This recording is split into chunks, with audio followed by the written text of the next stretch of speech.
Welcome to The Last Emberwing, a new fantasy adventure about broken things made whole and a bookbinder who becomes a bridge between worlds. There are moments when the world holds its breath, when the ordinary shatters and something ancient breaks through.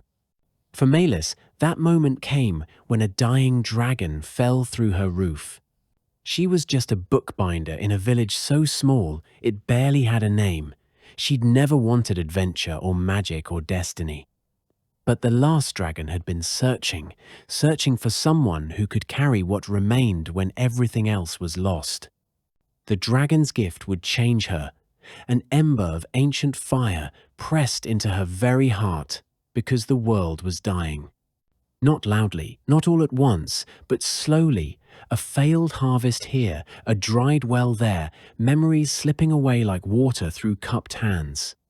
The void was spreading, and Maelis Brightward, with dragon fire burning in her chest and no idea how to use it, might be the only one who could push it back. This is a story of healing and hope, of a mage-knight with secrets in his eyes, of love found in the spaces between darkness and light. And it begins with a crash, a choice, and a gift freely given that would change everything. The Last Emberwing, Chapter 1. The Crash. The afternoon light filtered through the diamond-paned windows of Maelis's bookbindery, casting honeyed patterns across the worn wooden floor. She sat hunched over her workbench, a bone folder in one hand and a particularly stubborn corner of leather in the other. The book beneath her careful ministrations was older than the village of Laura, or so claimed Hedda Weatherwain, who had brought it to her wrapped in 3 layers of oilcloth, and looking as guilty as a child who'd broken her mother's best picture. It belonged to my grandmother's grandmother, Hedda had said, wringing her hands. She always said it contained dragon lore from the old times, back when they still flew over these hills. Can you save it, Maelis? The binding's gone all to pieces, and some of the pages are loose as autumn leaves. Maelis had unwrapped the book with the reverence it deserved, running her fingers along the cracked spine and feeling the weight of centuries in her hands. The leather cover bore the ghost of gilt tooling. A dragon coiled around what might have been a flowering tree. Most of the pages were still intact, though yellowed and foxed with age. The text was handwritten in an archaic script that made her eyes water if she looked at it too long. She could save it. She always did. That had been 3 days ago, and now she was nearly finished. The new spine was in place, reinforced with linen thread. She'd waxed herself. The loose pages had been carefully reattached, using wheat paste so thin it was nearly water. All that remained was to reattach the original coverboards, preserving as much of that faded dragon as possible. The workshop smelled of leather and beeswax, of old paper and fresh glue. These were the scents of her trade, as familiar and comforting as bread baking or wood smoke on a cold morning. Through the open window, she could hear the sounds of Laura going about its evening routines, children being called in for supper, chickens being shooed into their coops, the rhythmic ring of Willem, the blacksmith finishing one last horseshoe before dark. Maelis loved this hour, when the work of the day was nearly done and the world seemed to pause, catching its breath before night fell. She'd light her oil lamp soon, maybe brew a cup of the chamomile tea she'd dried last summer, and spend an hour reading before bed. There was a new book of poems that had come in with the last merchant caravan, and she'd been saving it like a child saves a sweet. She was just applying the final dab of paste when the light changed. At first, she thought a cloud had passed over the Sunday, but the quality of the dimness was wrong, too golden, too warm. She looked up from her work, squinting at the window, and saw something that made her breath catch. The sky was on fire. No, not fire exactly. It was more like sunset had come 3 hours early and decided to concentrate all its glory into one small portion of the sky directly above her shop. The golden light pulsed and swirled, growing brighter with each heartbeat. Maelis stood, the bone folder clattering onto the workbench. Through the window, she could see her neighbors emerging from their homes, all of them staring upward with the same expression of bewildered wonder. Old Henrik even forgot to lean on his walking stick, standing straight as a man half his age. The light was moving now, spiraling downward like honey poured from a great height, and at its center, something glittered with scales that caught and threw back the light in 1,000 different directions. "Dragon," someone whispered. The word rippled through the gathering crowd like wind through wheat. Dragons were stories. Dragons were legends, told around winter fires and painted on inn signs. Dragons had been gone from the world for so long that some scholars claimed they'd never existed at all, that they were just metaphors for thunderstorms or comets, or the untamed wildness that humans had slowly pressed out of the world. But the thing falling from the sky was no metaphor. Maelis found herself moving toward the door, her hands reaching for the latch without conscious thought. She needed to see this better. She needed to understand what was happening. But before she could step outside, the world exploded. The dragon, because what else could it be, crashed through her roof in a shower of thatch and timber. Maelis threw herself backward, stumbling over a stack of paper as beams cracked and split above her head. Dust and straw filled the air, making her cough and squint. Through the chaos, she saw it clearly for the first time. It was smaller than she'd expected, no bigger than one of Farmer Morris's barn cats. Its scales were the deep, rich gold of late summer wheat, though many were cracked or missing entirely. Dark liquid, blood, it had to be blood, seeped from dozens of wounds along its sides. One wing hung at an impossible angle, the delicate membrane torn like wet paper. The dragon had landed on her workbench, right on top of the book she'd been repairing. Its chest rose and fell in quick, shallow gasps that sounded almost like sobs. When it opened its eyes, Maelis forgot how to breathe. They were ancient, those eyes. Not old in years, but old in the way mountains are old, in the way the sea is old. They held colors she didn't have names for, shifting between gold and green, and something that might have been the color of starlight if starlight could be caught and held. And they were looking directly at her. "Please," the dragon said, though its mouth didn't move. The word appeared in Maelis's mind like a flower blooming, soft and desperate and achingly sad. "Please, I have so little time." Maelis found herself moving forward, her fear evaporating like morning mist. Her foot crunched on broken timber, and she absently noticed that her hands were shaking. But she kept walking until she stood beside the workbench, close enough to see how each golden scale was edged with a hint of copper, close enough to smell something like cinnamon and lightning, and growing things all mixed together. "What happened to you?" she whispered, though she wasn't sure if she spoke aloud or only in her mind. "The void touched found me," the dragon replied in that strange, soundless voice. "The last of us. They've been hunting for so long, and I'm so tired, so very tired." Its eyes began to close, then snapped open again with visible effort. "But I found you. The books told me where to look. They always remember. The books. They remember everything." Maelis glanced down at the ancient volume beneath the dragon, its pages somehow untouched, despite the destruction around them. The dragon followed her gaze and made a sound that might have been a laugh if laughs could be made of pure exhaustion. "Yes, that one helped. It remembers when we flew together, dragons and humans, before the breaking, before the void began to eat the world's heart. The dragon's breathing was getting shallower now, each breath a monumental effort. I'm the last Emberwing, the last keeper of the Song of Growing, and I'm dying." "No," Maelis said, surprised by the firmness in her own voice. "There must be something I can do. A healer, or—" "Listen," the dragon interrupted, and there was an urgency in that mental voice that made Maelis's bones ache. "There's no time. The void spreads every day. The crops fail. The water sours. The old magics fade. Soon there will be nothing left but dust and darkness. Unless... The dragon lifted its head with tremendous effort, fixing those impossible eyes on Maelis's face. I can give you what remains of my power, the ember of life that burns in my heart. It will change you, remake you into something between human and dragon memory.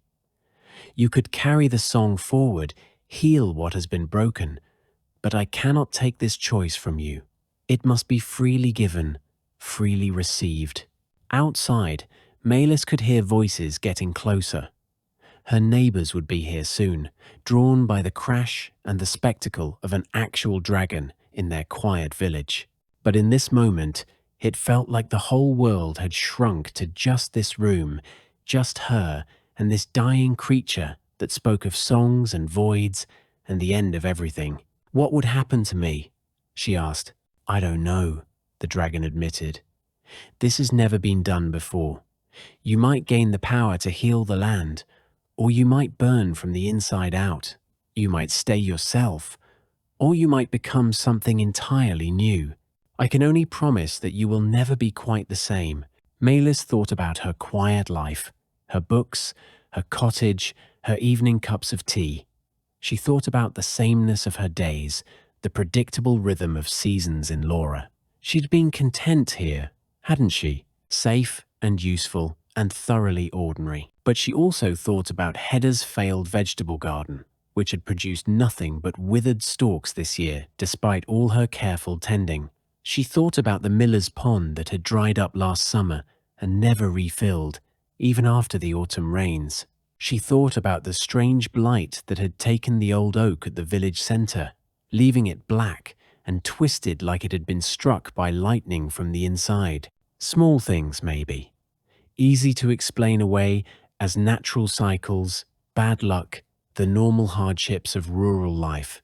But taken together, they painted a picture of something deeply wrong with the world. Yes, she said, and the word came out steady and sure.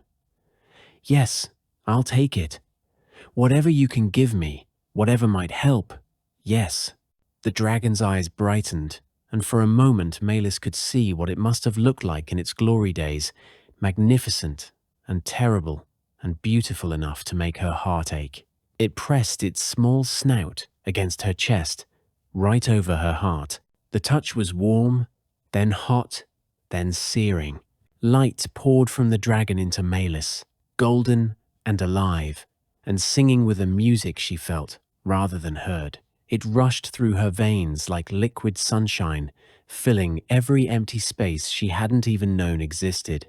Her vision went white, then gold, then every color at once. She might have screamed, or laughed, or both.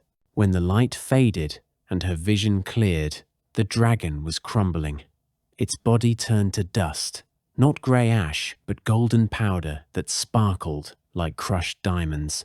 The dust swirled once around Maelis, as if saying goodbye, then scattered on a wind she couldn't feel, disappearing through the hole in her roof and out into the evening sky. On her workbench, where the dragon had lain, nothing remained but the old book of dragon lore. Its pages fluttered in a breeze that shouldn't exist, and Maelis could have sworn she saw new words appearing on the ancient parchment, written in golden ink, that faded even as she watched. Her chest still burned where the dragon had touched her. When she pressed her hand to the spot, she felt warmth pulsing beneath her palm, in time with her heartbeat. No, not just warmth, light. She could feel light living inside her chest, coiled around her heart like a sleeping cat. The door to her shop burst open, and suddenly the room was full of people. They were all talking at once, asking about the crash, the dragon. Was she hurt? What had happened? Where did it go? Their voices washed over her like water over stone, present but not quite penetrating. Because Maelis was looking at her hands. They looked the same, small, ink-stained, ordinary. But she could feel something different about them. When she flexed her fingers, tiny sparks of golden light danced between them for just a moment before fading. "Maelis!" That was Willem, the blacksmith, his voice cutting through the chatter with the authority of someone used to making himself heard over hammer and anvil. "Are you injured? Your roof is completely destroyed." She looked up at the gaping hole above her head, seeing stars beginning to appear in the darkening sky. Somehow, the destruction seemed less important than it should. "I'm fine," she said, and was surprised to find it was true. More than true, she felt wonderful, warm and alive, and full of possibility. "But the dragon," Hedda gasped, clutching her shawl around her shoulders. "We all saw it fall. Where is it?" Maelis opened her mouth to explain, then closed it again. How could she tell them that the dragon had dissolved into golden dust, that it had given her its heart, its power, its purpose? They'd think she'd been struck on the head by falling timber. "Gone," she said simply. "It was hurt, dying. It just faded away." This explanation seemed to satisfy most of them, or at least give them something to discuss among themselves. Dragons were magical creatures, after all. Who knew what rules governed their existence? As her neighbors debated and exclaimed and gradually began to organize a repair effort for her roof, Maelis quietly picked up the dragon lore book. It felt heavier than before, or maybe that was just her imagination. When she opened it, the pages that had been blank were blank again, but she could see the faintest trace of gold in the paper, like someone had written there with water, and the words were still drying. That night, after her neighbors had rigged a temporary covering for her roof and gone home to spread the story of the dragon's crash throughout the village, and probably half the countryside, Maelis sat in her bed with the book on her lap. The ember in her chest pulsed with gentle warmth, and she found she could see perfectly, even though she hadn't lit a candle. She turned the pages slowly, reading the old stories with new eyes. Dragons as healers, dragons as teachers, dragons as partners to humanity in keeping the world green and growing. And there, in a section she could have sworn had been damaged beyond reading just days ago, a passage that made her breath catch. The Emberwings were the gentlest of their kind, devoted not to gold or glory, but to the tending of growing things. They could sing flowers from barren ground and call rain from cloudless skies. Their fire burned not to destroy, but to warm seeds in winter soil, to bring spring after the harshest frost. And when they loved, which was rarely but absolutely, they loved with a heat that could remake the world. Maelis closed the book and pressed her hand to her chest, feeling the ember pulse in response. Outside her window, she could hear the night sounds of Laura, dogs barking, shutters closing, a baby crying somewhere and being quickly soothed. Normal sounds of a normal village on a normal night, except nothing was normal anymore. She had dragonfire living in her chest and no idea what to do with it. As if in response to her thought, warmth spread from the ember through her whole body. Not uncomfortable heat, but the perfect warmth of a summer afternoon or a well-banked hearth. And with it came a feeling she'd never experienced before, a deep, wordless knowledge that she was exactly where she needed to be, that every moment of her quiet life had been leading to this. She set the book aside and lay back against her pillows, staring at the temporary thatch her neighbors had woven. Tomorrow, she'd have to figure out how to properly repair her roof. Tomorrow, she'd have to decide what to tell people about the dragon. Tomorrow, she'd have to learn what it meant to carry an ember of ancient magic in her heart. But tonight, she simply let the warmth lull her towards sleep, hoping her dreams would teach her what the dragon couldn't stay to explain. Dragon Dream Interlude. She flew on wings that caught the wind like sails, each scale, singing with its own note in a symphony of flight. Below her, the world spread like a tapestry woven from every shade of green. Forests that breathed with their own slow life. Rivers that laughed their way to seas that sparkled like broken glass. This was the world as it had been, as it was meant to be. She could feel the connections between all living things, threads of light that ran from root to leaf, from soil to sky. The dragons tended these threads like gardeners tended their plots, strengthening what was weak, nurturing what struggled to grow.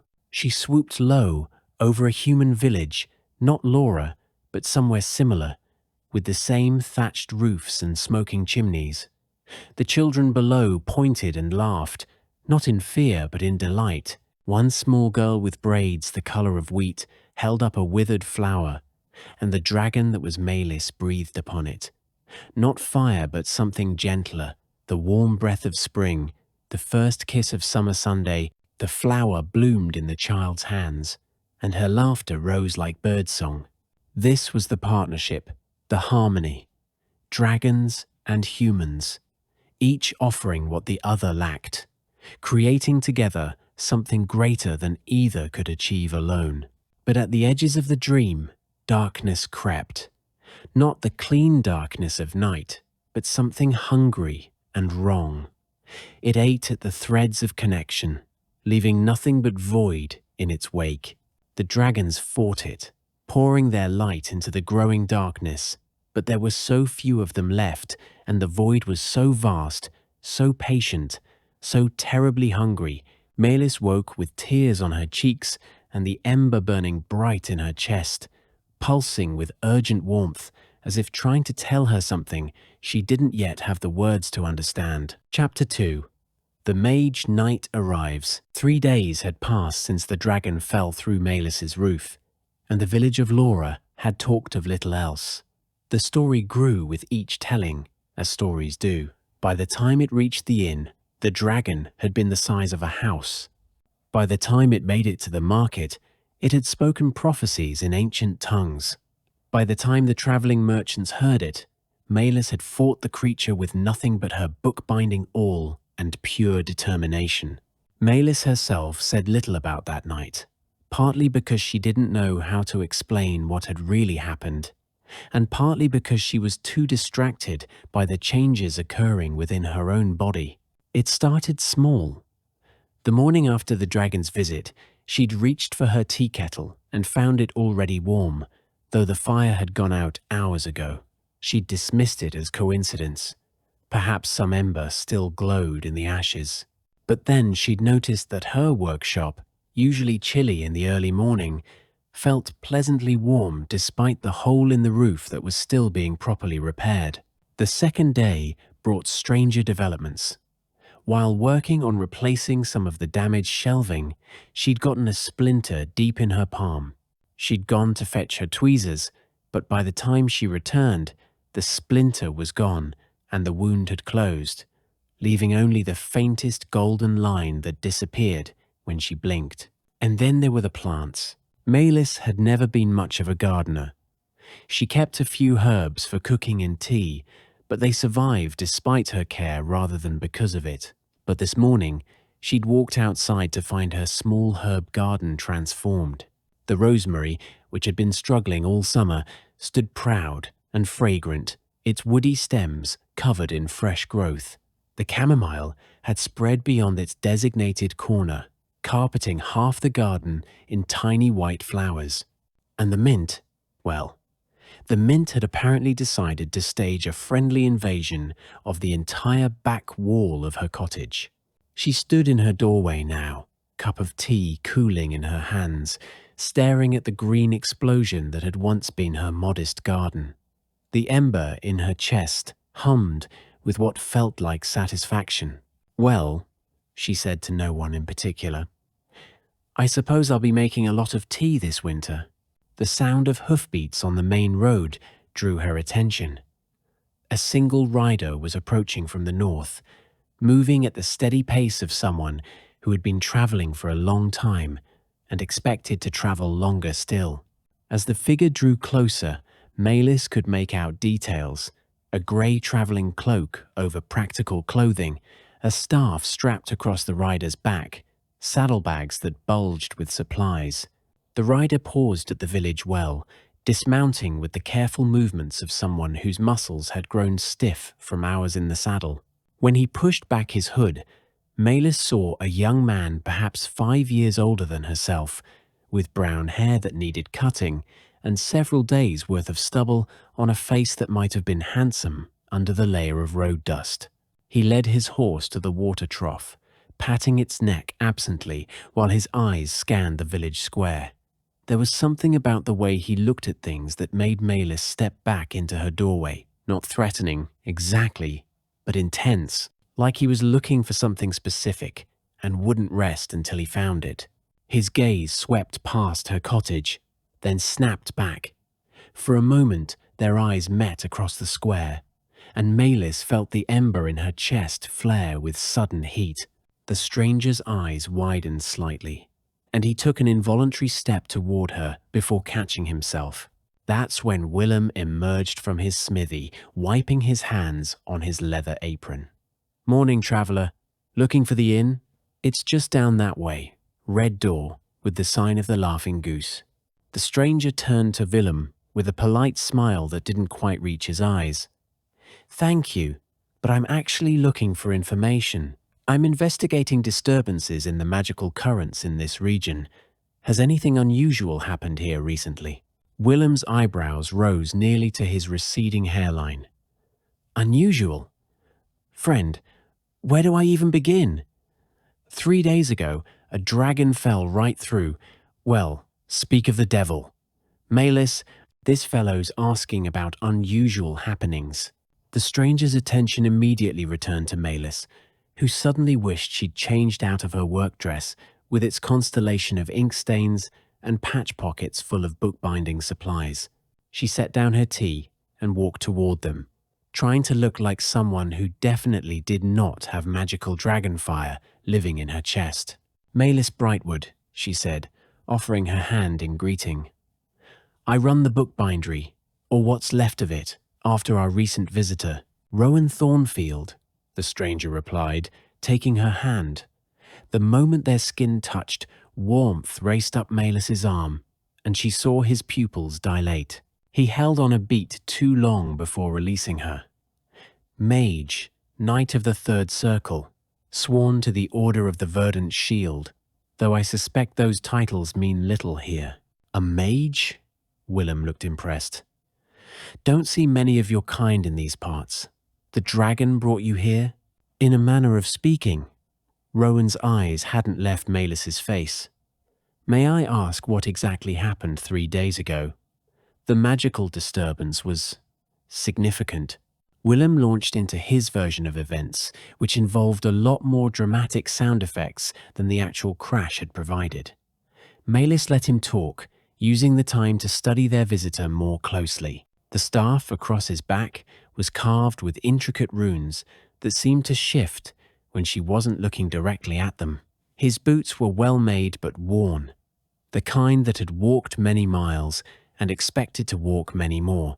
And there was something about the way he stood, balanced and ready, that suggested he knew how to use that staff for more than walking support. "And then it just vanished," Willem was saying. "Turned to golden dust and scattered on the wind. Never seen anything like it.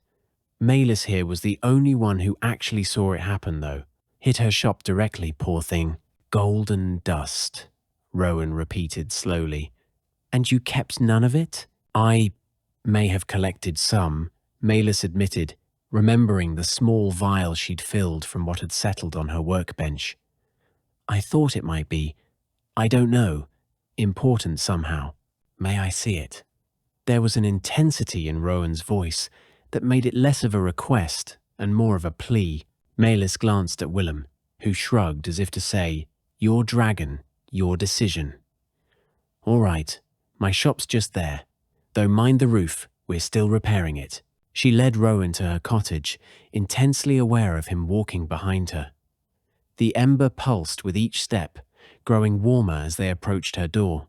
Inside, the workshop still showed signs of the dragon's dramatic entrance. Sawdust covered most surfaces from the emergency repairs, and several of her bookbinding tools were still scattered where they'd fallen. The vial sat on a high shelf, catching the morning light through the window. The golden dust inside seemed to glow with its own inner radiance. When Maelis reached for it, the ember in her chest sang with recognition, and the dust in the vial swirled despite the sealed cork. Rowan made a small sound, almost a gasp. "May I?" He held out his hand, and Maelis placed the vial in his palm. The moment the glass touched his skin, the dust inside erupted into brilliant light. Not harsh or blinding, but warm and alive, like sunset given form. Rowan's eyes went wide with what could only be described as wonder. "By the ancient accords," he whispered. "It's true, an Emberwing, the last Emberwing." He looked up at Maelis, and there was something in his expression that made her stomach flutter. "It gave you something, didn't it? The dragon. Before it died, it passed something to you." Maelis took a step back, her hand instinctively going to her chest. "How did you—" "I can see it," Rowan said softly. "Not with my eyes, but with the part of me that feels magic.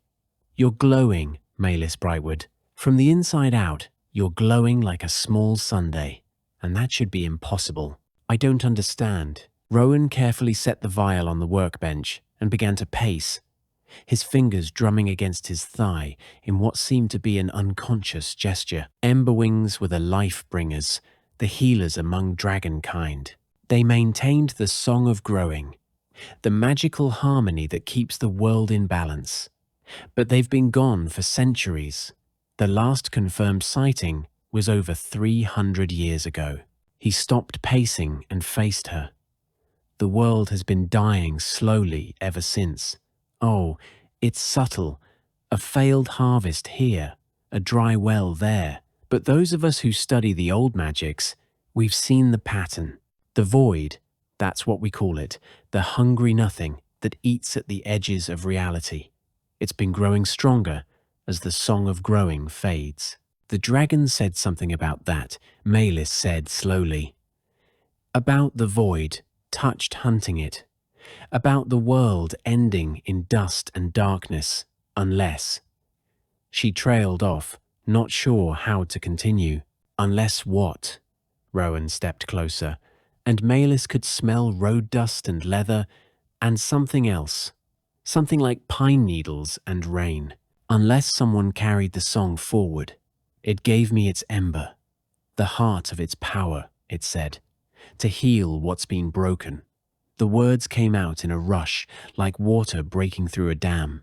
Rowan's face went through several expressions, in quick succession: disbelief, hope, fear, and finally something that looked like awe.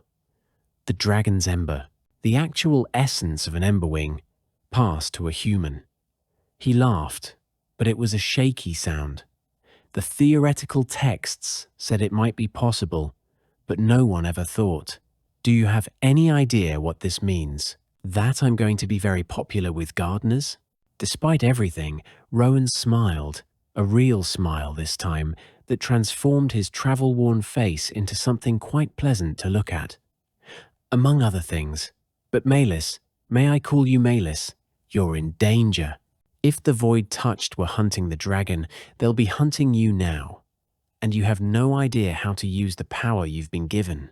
"I've managed all right so far," Maelis said, gesturing toward her suddenly enthusiastic herb garden visible through the window. "That's accidental overflow," Rowan said, "like water spilling from an overfull cup. The real power of an Emberwing, channeled properly, could restore entire forests, or, if mishandled, it could burn you from the inside out." Maelis felt the ember pulse, not with warmth this time, but with something that felt like agreement or warning. "So what do you suggest?" "I suggest," Rowan said carefully, "that you let me help you. I've spent the last 10 years studying the old magics, particularly the connections between human and dragon power. I know the incantations, the focusing techniques. I could teach you to channel the ember safely. And in return?" Rowan's expression grew serious. "In return, you help me save the world. The void spreads a little more each day. Villages are losing their names, their memories. The wild places are going silent. Soon there won't be anything left to save. He paused, then added more quietly. I've been searching for hope for so long, I'd almost forgotten what it looked like. But it looks like you, Maelis Brightward. It looks like a bookbinder with dragonfire in her heart and herbs growing wild in her garden. Maelis studied his face, looking for deception or hidden motives. But all she saw was exhaustion barely held at bay by determination, and a hope so fragile it might shatter if she breathed on it wrong. I need to think about it, she said finally. This is a lot. 3 days ago, my biggest concern was whether I had enough wheat paste to last the month. Now you're telling me I need to save the world? I'm telling you that you might be the only one who can, Rowan corrected gently. But I understand. This is your home, your life. I'm asking you to leave everything you know for a danger you can barely imagine. He moved toward the door, then paused. I'll take a room at the inn. Think about it. But don't think too long. We can already see the blight creeping closer to your village. Look at the forest edge carefully, and you'll notice the trees are darker than they should be. After he left, Maelis stood in her damaged workshop for a long time, staring at the vial of golden dust. The ember pulsed in steady rhythm with her heartbeat, patient and warm and waiting. She thought about her quiet life, her books and her evening tea. She thought about safety and predictability and knowing exactly what each day would bring. Then she walked to the window and looked toward the forest edge. Even from here, she could see what Rowan had mentioned, a darkness in the trees that had nothing to do with shadow, a wrongness that made her eyes want to skip over it. The ember flared, and she felt an emotion that wasn't quite her own, a deep, primal need to heal what was wounded, to bring life where there was void. The dragon's gift, or curse, or whatever it was, wouldn't let her ignore what was happening to the world. I suppose, she said to the empty room, I should start packing. That's the end of part 1 of The Last Emberwing. Maelis stands at a crossroads. Behind her lies Laura, the only home she's ever known. Ahead lies the unknown, a journey with a mage-knight who carries his own wounds, and a world that needs healing she doesn't know how to give. Already, things are changing. Her herb garden exploded into wild growth overnight. Small wounds close with golden light, and she can sense the sickness in the land, creeping closer to everything she loves. She doesn't know yet that this journey will take her further than she can imagine, that she'll face the void in places where light has been swallowed, that she'll discover truths about her own heritage that explain why the ember chose her. And she doesn't know that the careful mage-knight riding beside her will become so much more than a teacher. For now, she simply rides toward the Silverleaf Grove, where ancient magic waits to be awakened. The ember pulses in her chest, and Rowan rides steady beside her. The world is dying, but Maelis is learning to sing it back to life. Join us next time as the journey continues and the song begins to grow.